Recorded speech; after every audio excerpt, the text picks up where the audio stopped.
Hi everyone, I'm JoJo. I lead 69th graders and I have loved being a part of our youth ministry. We live in a world that is filled with so much evil. We turn on the news and we see and hear of someone getting robbed, killed, and even raped. Or even worse, we hear nothing about how many kids who are being stolen and sold into slavery. Do you know how many kids are dying of starvation and living out on the streets? We get so focused on what's going on in our own lives with our own friends and family that we are sometimes blinded by what's happening right down the street in our own city. When we get out of this little bubble of our selfish living, we can see how much evil is surrounding us.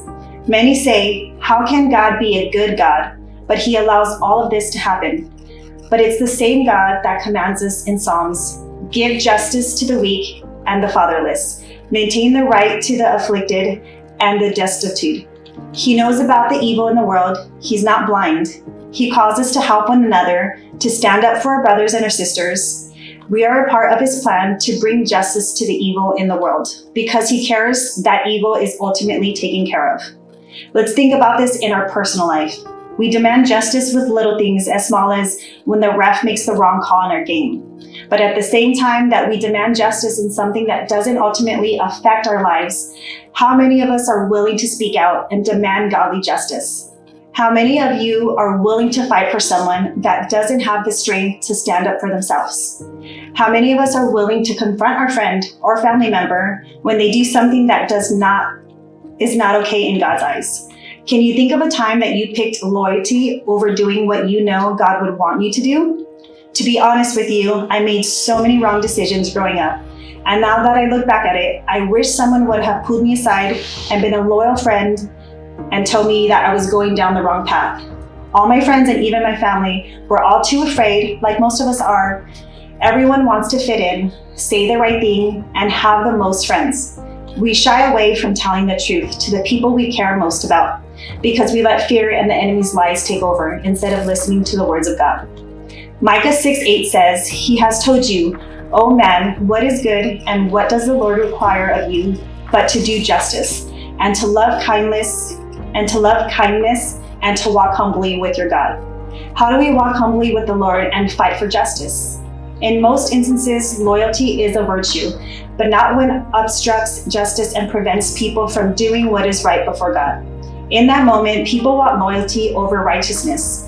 We live in a time where our mission is to be famous, have the most followers, get the most likes, have the nicest car, and to be rich.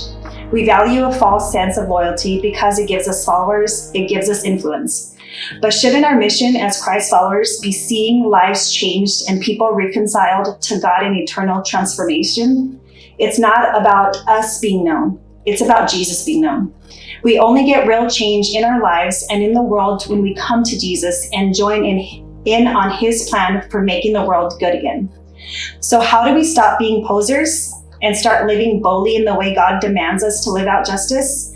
First, what is justice?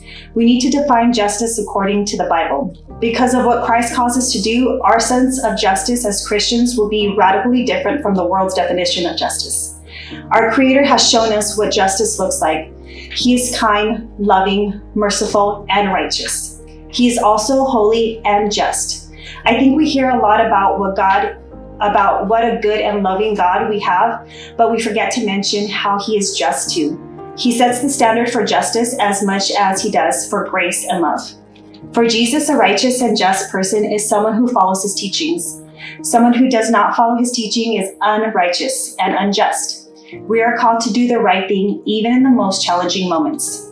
Jesus pursued justice. He rescued those who believed they were too broken. He loved the woman at the well, even knowing all that she had done. He healed the crippled, even when they had lost their hope. He healed the leopard and showed compassion when no one else would, or they wouldn't even go near them.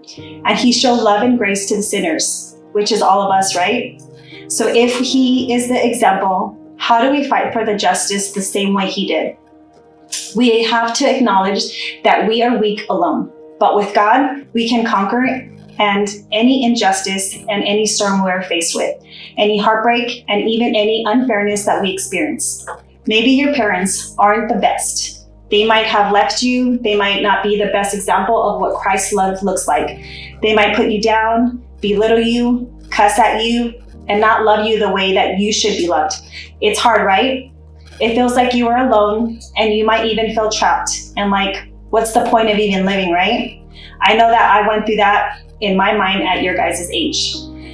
We may not have been given the greatest example of what justice looks like around us, but that's why we trust God's word to give us the truth, even when we trust our own experiences. Remember Micah 8 from earlier? We walk humbly and courageously with the Lord, knowing that He is truly loyal and He is right beside us. Let's look at some ways we can live this out. Step 1, pursuing justice starts with prayer. We know that God is in control and not us. We should be spending time in prayer, handing everything to Him, the one that can change everything. When things get hard or overwhelming, bring it all to Him. He wants to hear from you and comfort you in hard times. And the best thing about Him is He never judges you. Step 2, doing the right thing at the right moment. If you see something or someone that is going through something, think, what would Jesus do? And then do it. You can even ask Him in prayer to show you more moments when you can step up and bring justice. Remember, Jesus wants to use us to help set evil things right again. Step 3, love your neighbors as yourself. Invite people to sit with you at your table. Learn to get uncomfortable, and yes, that means please put your phones down. It's a distraction. You can really get to know someone if you are willing. You never know what someone else is going through or how much you might actually have in common with them until you put your guard down and be a little open. See people how God sees people, and also see yourself as how God sees you.